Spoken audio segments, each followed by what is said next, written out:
Hello, Idol fans. It's getting about that time. It's getting kind of late tonight. I wanted to get this up today, so I am trying to get this in. Got way too much stuff going on these days, but it's all exciting. A lot of good stuff. And a lot of exciting things, really, musically. I had the most amazing day yesterday, you won't believe. I was basically hanging out with one of my old friends and favorite trumpet players living today, Greg Gisbert, and got to go hear him do a bunch of stuff yesterday, and then hung out with him for a couple hours after the gig and just had a great time. And then he called me earlier today. We had a great talk about a bunch of stuff, and now that he's actually relocated from New York after living there for many years back to Denver, and he's playing next week with one of my other all-time legendary favorite trumpet players, Randy Brecker, from the Brecker Brothers, and oh my gosh, everything. Horace Silver, you name it. Michael Brecker's brother, older brother. I mean, Randy Brecker's like one of the greatest ever trumpet players. There's just no denial. They're both playing next Tuesday, Wednesday in Denver, so I have to figure out how to get there, and I'm going to be hanging out for a couple days listening to some amazing jazz, and I'm quite excited about it. So, needless to say, as excited as I am to see how this final season of American Idol ends, I do have a lot of stuff going on. It's quite exciting and important, and my other business. So anyway, with that being said, let's get going. I would like to say that the opening of this show left me a little concerned. I don't understand what, I'm a fan of The Sopranos, I guess. I don't know. Bruce Springsteen, kind of. He's, I had a cool experience with him and his daughter, so in a way, having to see Bruce Springsteen's daughter want to meet my son, that she could be a fan of him, that just is weird, like I say, but it was really cool. So anyway, Steven Van Zandt, I don't understand what he has to do, though, with any of the contestants that are in the final five. Just seems they could have got somebody a little bit more relevant. And then for Scotty to tell a Porsha that the song wasn't relevant to her, I thought, how ironic, because I was like thinking about Steven Van Zandt right when Scott was saying that, so it was just kind of funny. I will say that it's interesting that she picks a Desmond Child song. David recorded a song by Desmond Child on his first album, and I will say that it was a very strange, bizarre, and very questionable ethically what happened, the way that David kind of got bait and switched. We were told that we could do certain things if we were to record that song again, because we'd basically taken it off the album, just said it just doesn't sound right, and the language, the lyrics didn't work. So we agreed to go in and fix some stuff in the studio, and then we said no, it just doesn't sound right, so we weren't going to do it. So I got this call, the songwriter Desmond Child, world famous, legendary songwriter, but it was really strange. He gets on the phone and he starts giving you this big hard sell job on why this song is so important, needs to be on the song, why it be an album, da. After a while, it's like, okay, well, listen, if we can redo it and fix the lyrics and make it seem more appropriate for David, maybe. But the way it is, it just isn't right. So he agreed. So we meet in the studio, we fix all these things. And then the problem is, then they send us the draft of it, and it still didn't sound right. So he asked if we'd come in again and redo it. And we did, under certain conditions. And the one condition was that we'd be able to go in and do the final edit and make sure that it sounded right. The comped, there's a thing called comping vocals. For those of you that don't know what that means, it's a term that they use when they're in the studio, when they have an artist go in and they start taking a take of a song. And certain spots they're going to just breeze right through, and others they may want to do a bunch of takes to make sure they've got some different choices, because maybe it's a little bit more challenging. And you want to get it just right, so you take a bunch of takes. Okay, well, once you're done, you might have certain parts of the song where you've got just a few takes, and then you may have portions where you've got multiples. You could have 15, 20, 30, 50 in theory. You can have as many as you need until you get it just right. So that's where the discerning ear decides what take is just right. And then sometimes when you hear a final edit, believe it or not, it could be a combination of who knows how many actual takes. It could be bits and pieces of 15 or 20 different takes, but it'll sound perfect, like it was just a continuous performance, that it just all came right out. And that's one of the cool things about technology. But anyway, bottom line is, I get how to do that stuff. So we're in the studio, you know, I know what David's concerns are, what my concerns are, and we know that they don't really understand how David's feeling. So again, I'm trying to be the middleman, I'm trying to be helpful, I'm trying to make sure we're on the same page. I'll tell you what, just to cut to the chase and to not be just flat out like accusatory, I'll just say though that there were just some very questionable ethical decisions that were made where they basically stopped once they got what they wanted and basically just did what they wanted anyway. And they didn't honor what we asked, and they didn't respect us. And so it's, you know, there were some very questionable things that happened. And all we want to do is make sure that whatever David put on his album was really representative of how he felt. And when he's singing something that he doesn't really believe because of the way it's worded, and it can have a double entendre that's not appropriate for how David believes, we wanted to fix some things. And they basically kind of snowballed us. So anyway, needless to say, interesting experience, but it was true. And it's one of those things that other talented kids' parents, you know, I'm doing some seminars. I'm going to start doing some projects where I'm trying to help other people's parents, other talented kids' parents, know how to navigate through this crazy entertainment business. And I've been places that very few people have been. And more importantly is, you know, a lot of other kids that have even been through what David's been through, they weren't participating, they weren't co-managing, they weren't actually the ones making the decisions in the boardroom executive meetings and negotiating contracts and interviewing potential attorneys and business managers and setting up teams. There's a lot of, it's amazing how many things there are to do. It's also amazing how little information there is out there about how to do it. There just isn't any. And so a few people are able to figure it out, but most people don't, and they get frustrated and, you know, have a lot of bad things to say about the industry. And yeah, there are some things that aren't always fair, and there are conflicts of interest, and that's something you have to learn, and sometimes you just got to suck it up and put up with it. But at the same time, it is really cool to have exposure if you have a message that you want to share with people.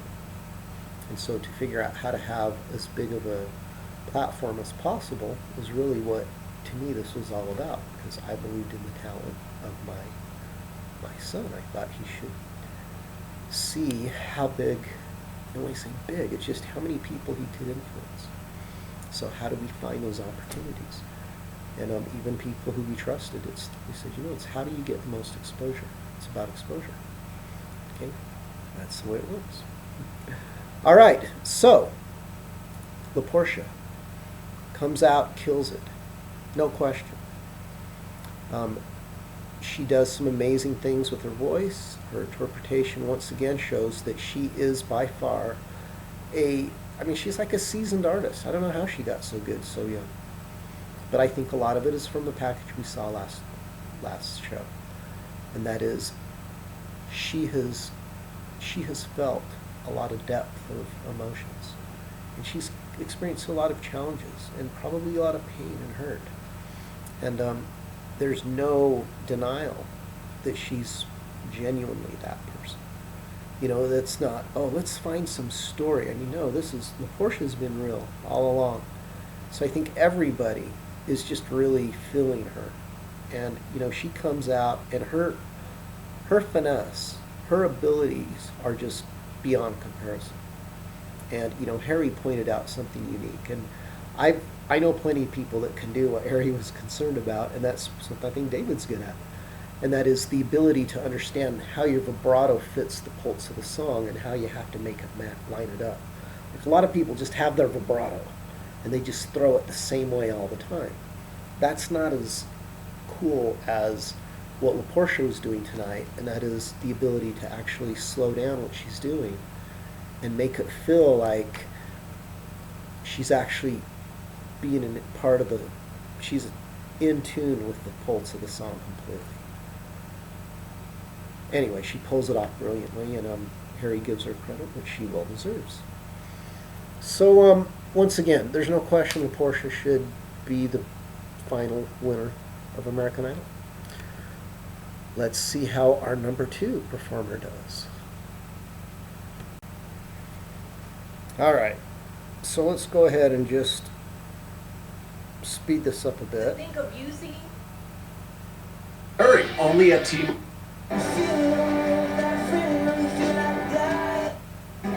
Okay, now as far as Mackenzie goes, I do agree I think he'll pull it off. that his last song, he stepped it up.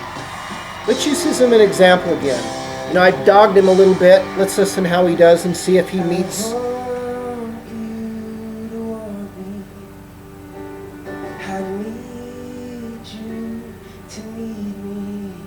Okay, he's pitchy.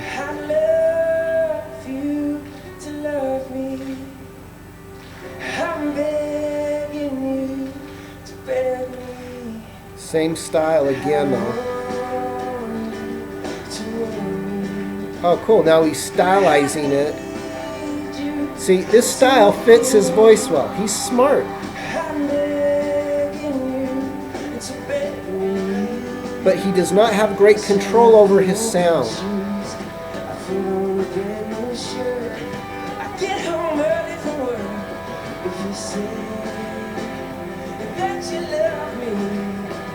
Okay, let's point out something about Mackenzie.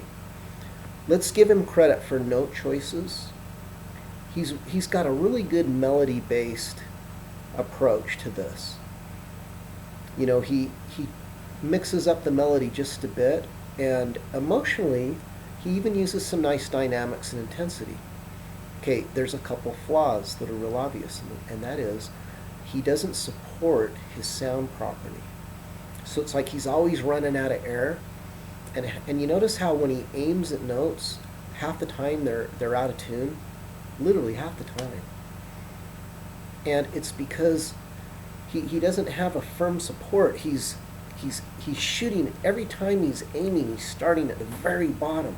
Whereas like La Porsha, she's got support.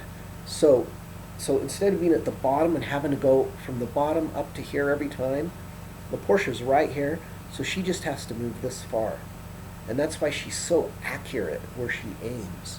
Okay, that's what good singers do. They have their support really firm. And see, Mackenzie doesn't. So it's like every time he's shooting, it's almost like if you're trying to shoot a basketball, but you're starting from your knees. Instead of starting here where you can really aim, it's like if the ball's down by the ground and you're having to pull it up and shoot in one motion. That's almost how difficult this would be. So I feel that Mackenzie's just gotta develop a couple technique things. And if he does that, his vibe is really cool, but by having support, then he'll have more options available to him. So right now he's limited in his options because that is so important and fundamental to have that nice support so he can develop a vibrato. You know, by learning how to do, if he decided, hey, I got to develop a vibrato, what would be cool is the side benefit is you would automatically have to give better support. So some of the things he needs will develop indirectly by working on a couple other things. But I can tell you right now that would help him. Now, as far as the rest of the song goes, let's keep going.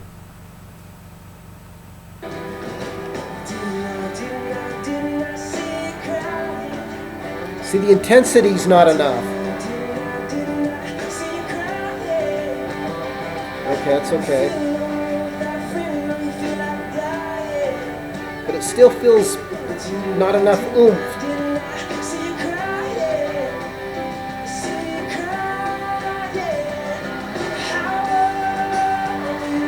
See, that's kind of yelling instead of singing, and there's no vibrato. You gotta have some vibrato. It's too obvious, I'm afraid, of how big a deal that is.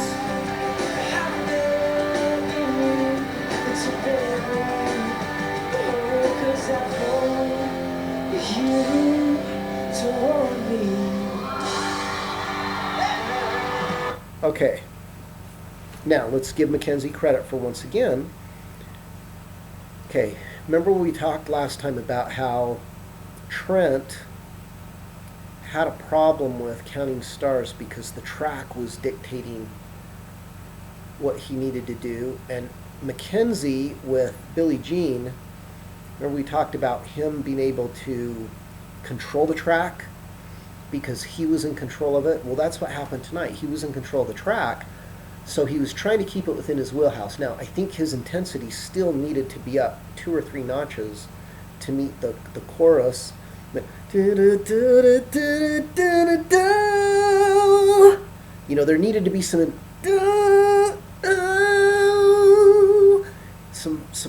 something to finish that note off, or put some more vibration in it.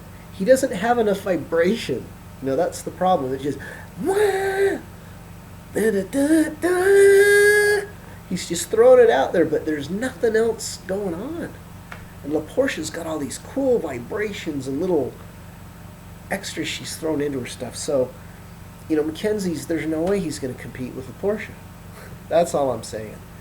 But I like the kid. I think he's got a great vibe. He's got a goodness about him. You know, he seems like a real happy-go-lucky kid.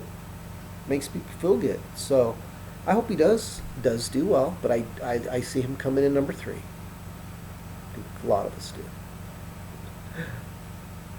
Your vocal was fine. It just wasn't one of my favorite performances. Okay, real interesting judge comments. I'm just going to be straight. Especially hated this the one. arrangement. I really did. I think when you pick a song like that, I'm not sure why he's so opinionated here. The thing that it's written for, or you I don't just agree strip at it all, way down. but And for me, you ended up right in the middle, which was sort of nowhere. It's like a maudlin kind of energy, and you're a killer singer, man, and you connect with the audience. So I like you. I just didn't like the arrangement. okay, I just want to add my 2 cents worth. I don't agree with Keith at all on that. For some reason, boy, he's got a really strong opinion there. Now, I do know that I have strong opinions like that on occasion, so, you know, I reserve the right to not feel too, I guess, put out that Keith would be that put out by that arrangement. Personally, that wasn't the issue to me. I kind of liked the arrangement. I just didn't like the fact that he didn't get all the way there in the chorus and that he doesn't have a vibrato. You know, I think Keith Urban doing that arrangement would sound really good. All right, I want to let this play. This is kind of cool because it gives Mackenzie credit that Keith Urban did not. You like to almost always change up the arrangement, right? Yeah, the crazy thing about like the whole thing is I used to play at home and like people would shout out songs and like I had no idea how to play the song, so I would just like put chords together and play them, and then people would be like, "Oh, I like that." So then I would just kind of be like, "All right, maybe I'll try to do this." So that's when you come up with one though, what makes you think that you've got it? kind of the reaction of everyone in the audience in the crowd. Right. So. All right. Well, good luck. Playing some votes here, right? Yeah. Okay, let me just say what he's explaining is pretty much what I think jazz musicians experience every time they play a song. And that is, you want to mix it up a bit. You want to throw a twist to it. Now, what Mackenzie's saying is he started out learning how to do that by accident because he didn't actually know the chords. So I guess he tried to find some simple chords that would work, which essentially that term in jazz lingo is called substitutions. And the concept of substitutions is you take a chord progression and then there are certain patterns or certain chords that you can actually use instead of a certain other chord. And sometimes you can throw in 2 chords, and then there's things called Coltrane changes and all these other really cool things. But what it boils down to, it gives you, again, more little detours that still bring you back to where you need to end up.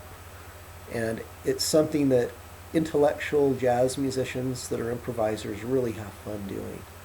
And again, it's usually stuff that only other musicians understand what's even going on. But it's the creativity and spontaneity, and it's just the stuff that makes people feel joy when they're playing that kind of music. Let me just say that. So, with that being said, I think Mackenzie is someone that we all are liking because he's just, it's like he goes, man, I mean, you know, he's just having so much fun. And he is just such a likable guy. So, again, I'm gonna disagree with Keith Urban. I'm gonna give him a lot more credit for the arrangement. I just think he needs to get that vibrato going, all right?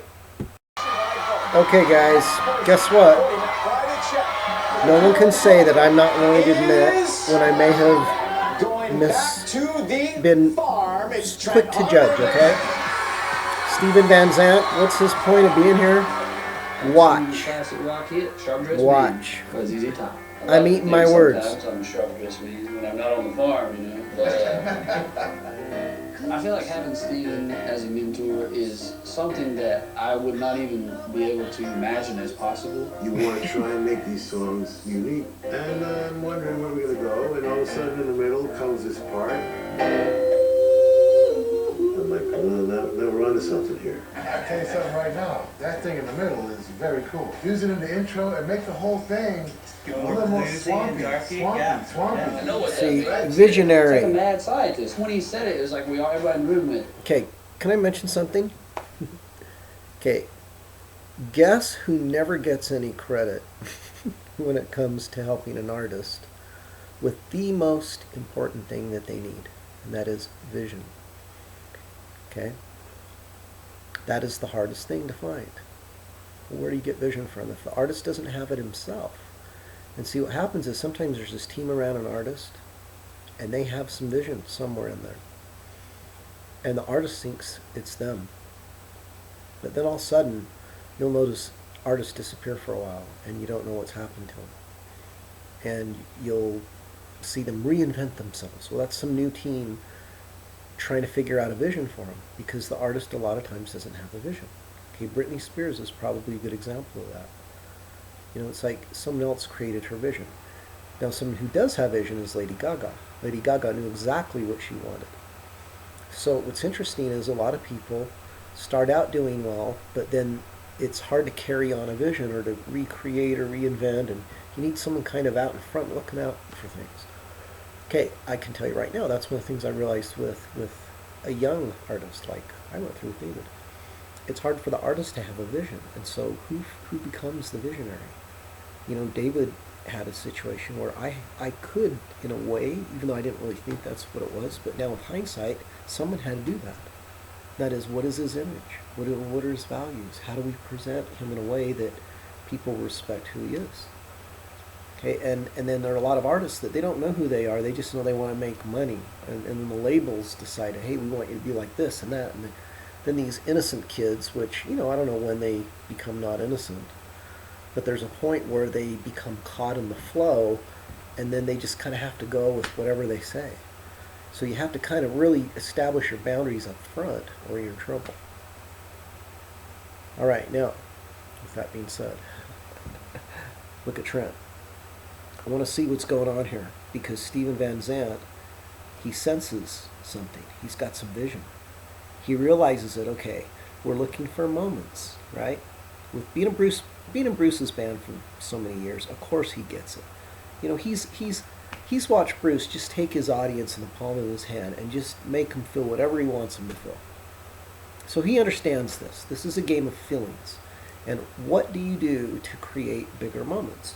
And this is exactly what they do Yeah, here. that's how you make it not a cover. That first verse will establish your day completely. I'm going to just let this run. It's so good you need to watch it. I feel like it's different than anything I've sung. It's kind of unexpected.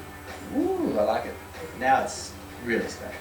That's why you're you, I guess. But I do. Dude, Steven was so cool, like the cool uncle that I never had, and I want to make him proud because he impressed me for sure.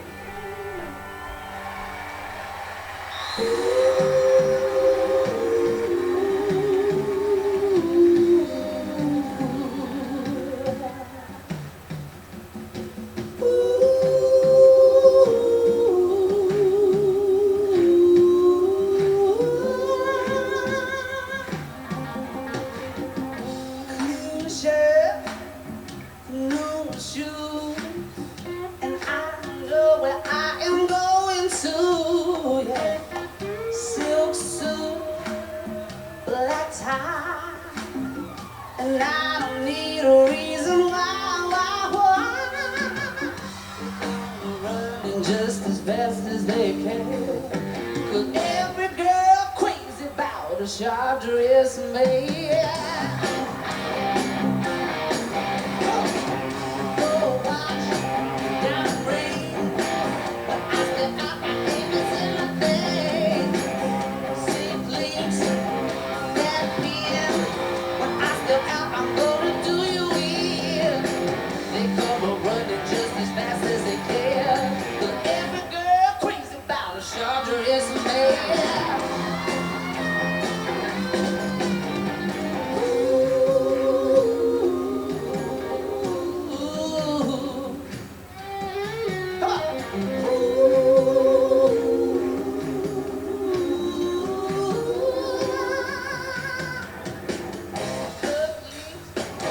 Top hat, I ain't worried 'cause my wallet's fine. Lipstick, the white gloves, I'm stepping out there, I'm looking for love. They come running just as fast as they can. Every girl crazy about a sharp dress man. Every girl's crazy about a sharp dress man. Every girl's crazy about a sharp dress man. Yeah, yeah, yeah, yeah,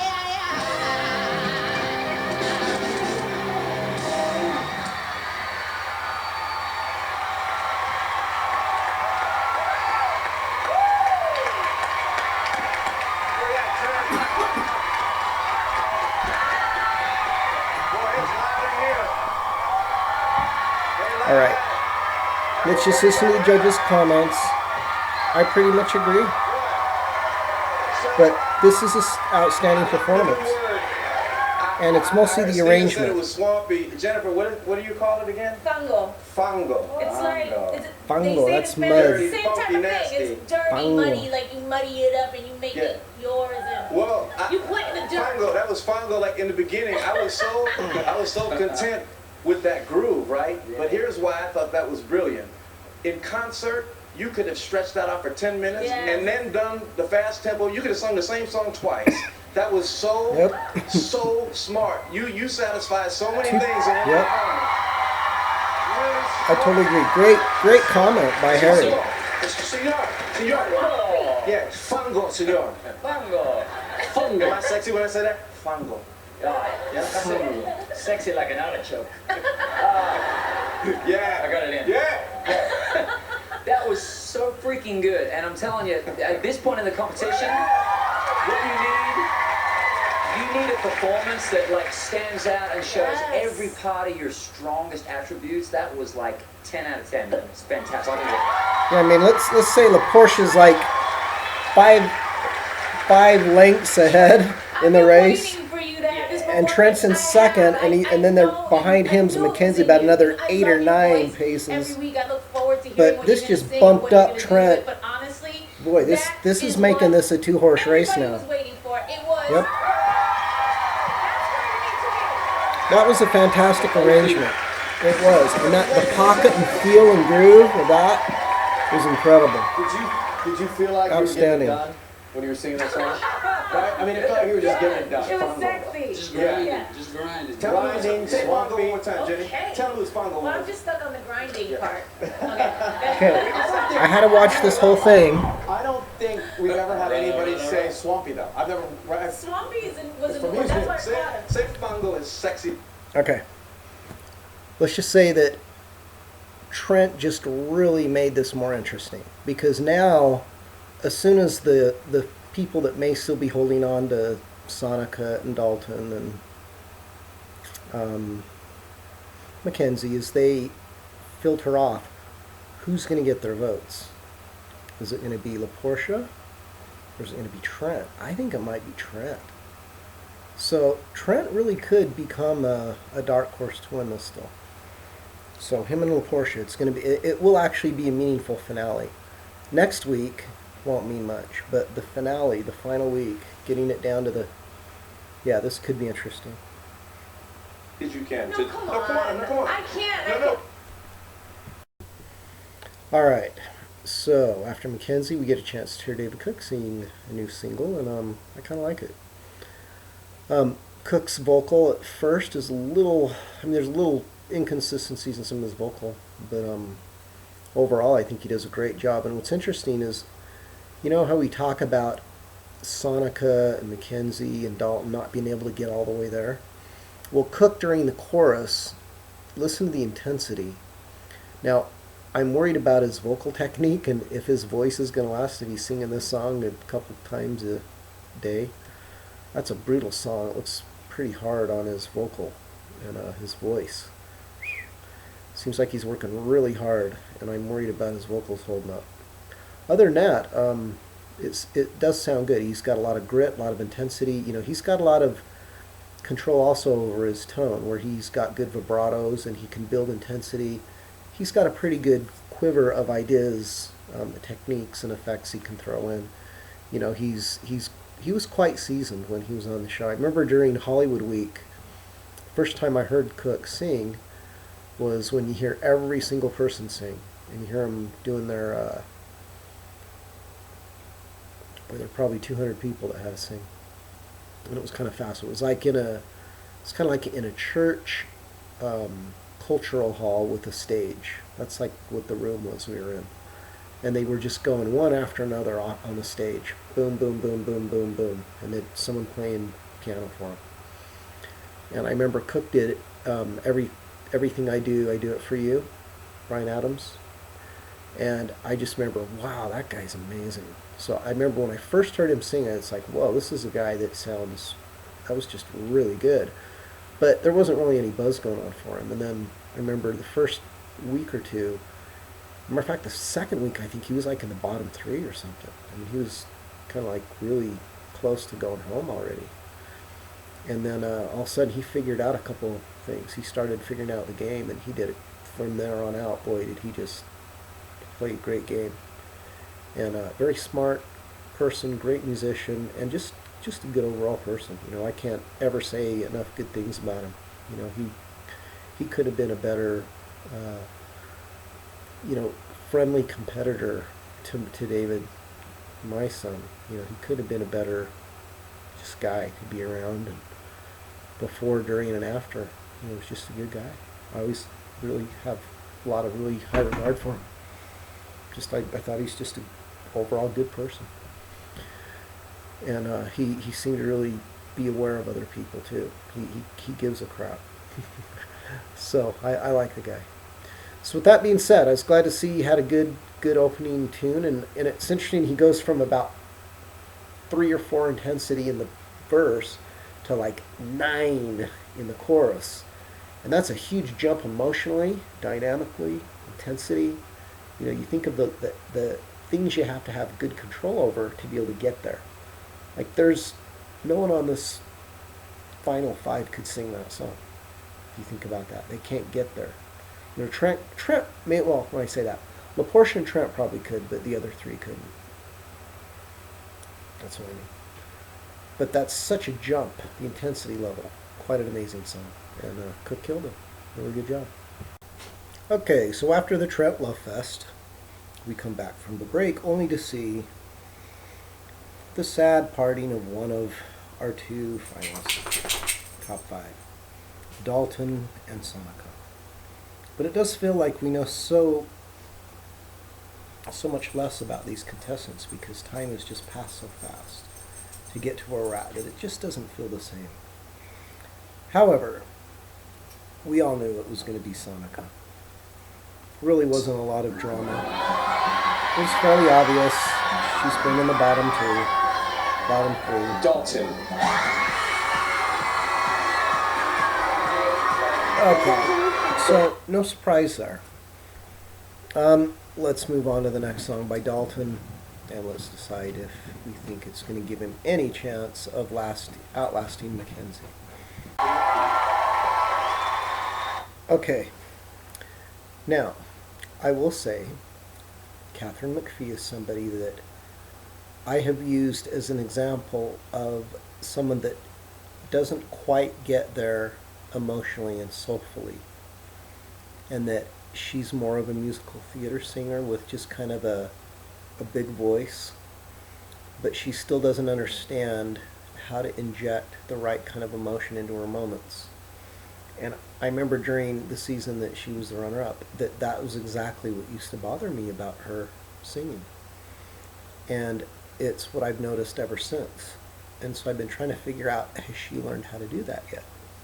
So, this is an opportunity for me to give Katherine McPhee a critique without anybody else having to worry about what I have to think.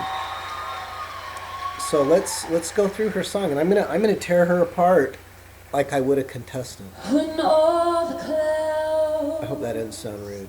darken up the skyway, there's a rainbow Looks highway good. to be found. Okay, there's a rainbow habit to be found. It's like you need to learn how to open up the phrase and create a moment like at the top of the phrase. Well, I don't know how to explain it. But bottom line is, she hurries her phrases. She doesn't milk them properly. She doesn't understand that yet.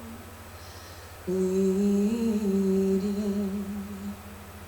from your window pane. It's Kate. From a window. That was a Christina Aguilera lick. Doesn't fit this song. Okay, the problem with Katherine McPhee, I hate to say this, is her artistry. I don't feel, I'm not believing this. This is just it's too contrived. It's not artistic enough. Listen. There's a rainbow highway to be found. This is just contrived. Reading from your window pane to a place behind the sun. It sounds nice. That's pretty. Just a step beyond the rain. That's nice. Nice control. That sounded pretty, but Somewhere over the rainbow, way up high. okay, this is, I just would give it about a 7.5. Ooh, that was weird. What was that? Whoa, whoa, whoa, whoa, whoa. Gotta hear that again, just a minute.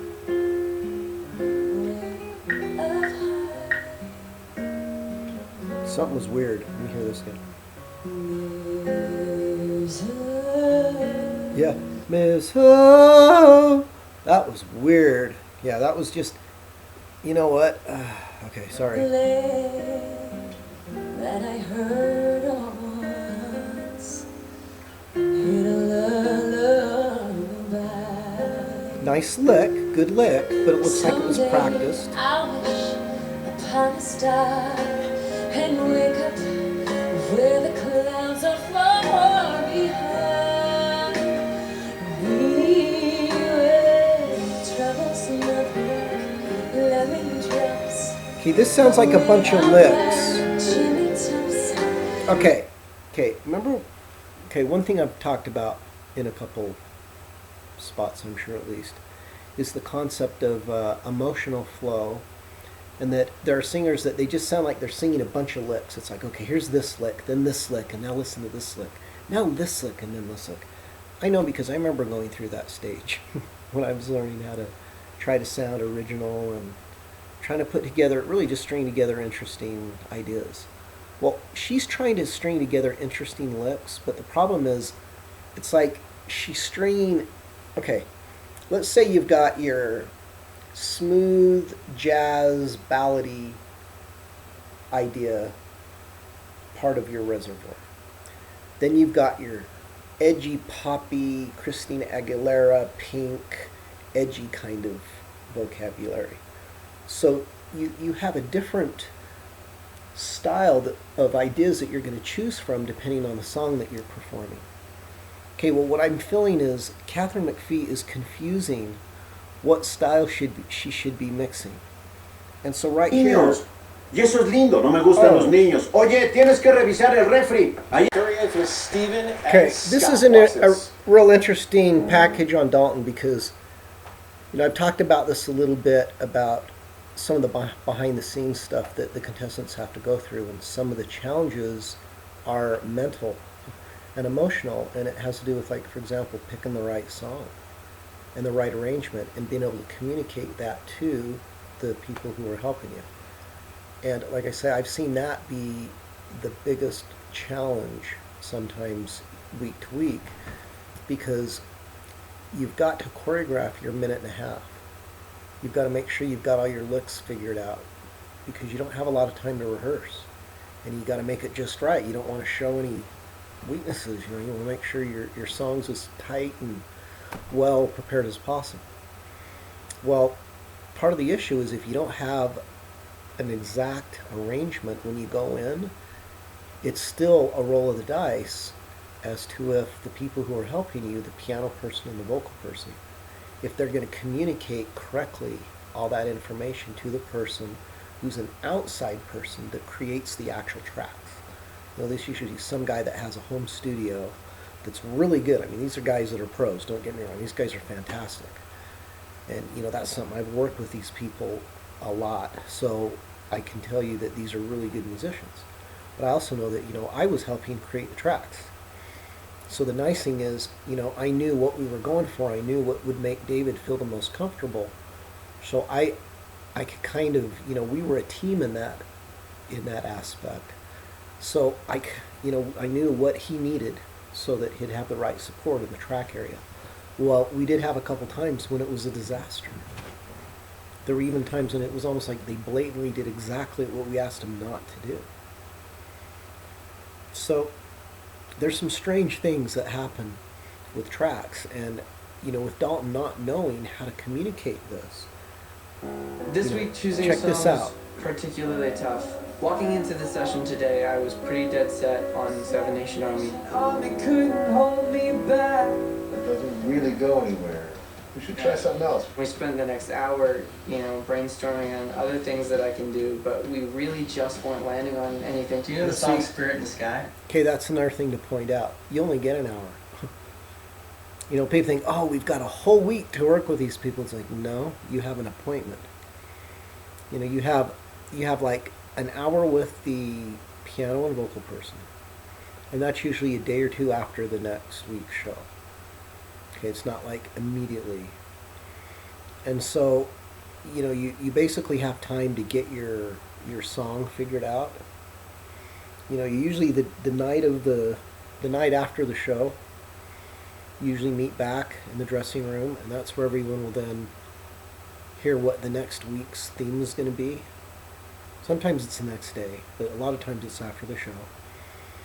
And then you get a preliminary list of songs, and sometimes there's 20 or 30 songs. So you got to understand, it's not like you're picking whatever song you want. And sometimes they may let you do that, but sometimes you're very restricted. So we don't know what other stress they're going on. Let's just going through behind the scenes. Let's just put it that way. And one thing I can say is that Dalton did stick to his guns, and he had an idea in his mind of what he Breaking wanted. through with the Doors, Fortunate Son. But here's Scott, he's throwing all these songs out at him, and I feel real uncomfortable with I was Scott. trying to paint a more empowered picture. That's why I picked Seven Nation Army. Great idea. That song doesn't take us there. I think that we can do that. See, Scott's wrong there. It's not the song, it's the arrangement. You see, that song doesn't take it. Scott, so here's the problem. Scott's like a high-power business guy, but I don't know if his ears might be more for like radio level music. But I don't see him be thinking like a musician. He says a lot of stuff that I can tell is kind of just not very well thought out, should I say. Whereas Steven, he's showing me he's a real musician, So he gets it. Steven gets it, Scott doesn't. It's funny. get the band arrangement that you have in your head, you know, that might be great. See? I'm He's just right. having an alternative just in case, though. I spent some time on Seven Nation Army, and it really wasn't working how I thought, so I decided to switch it to my backup song, God Only Knows by the Beach Boys. It sounded great in there. Thanks. I think you nailed it. Steven suggested that I have a song in my back pocket. Okay, now and I'm what's really weird glad is- I did, because that saved my life this week. What was funny too, I remember when, before the Porsches thing, Scott goes in, yep, we're going to do this, and we're going to do this, and yep, we did it. It's like, we? What did he do? So it was just kind of funny, I'm sorry. Just Scott's got a big ego. He's seeing him working with the Porsche, that's all I'm saying. I may not always love you, but long as there are stars above you. Okay, Dalton's doing the exact same thing I was accusing Mackenzie of, and that is he doesn't support his sound properly, and because of that, he's shooting from the ground up to all these spots, and he's missing them. Bad. I mean, he has terrible control. You'll never need to doubt it. I'll make you so sure about it. God only knows what I'd be without you. He's close, but he's not doing enough with the notes again. If you should ever leave me, well, life would still go on, believe me. The world could show nothing to me. So what good would live and do me? He's trying, but he's not quite getting there. God knows what I'd be without you.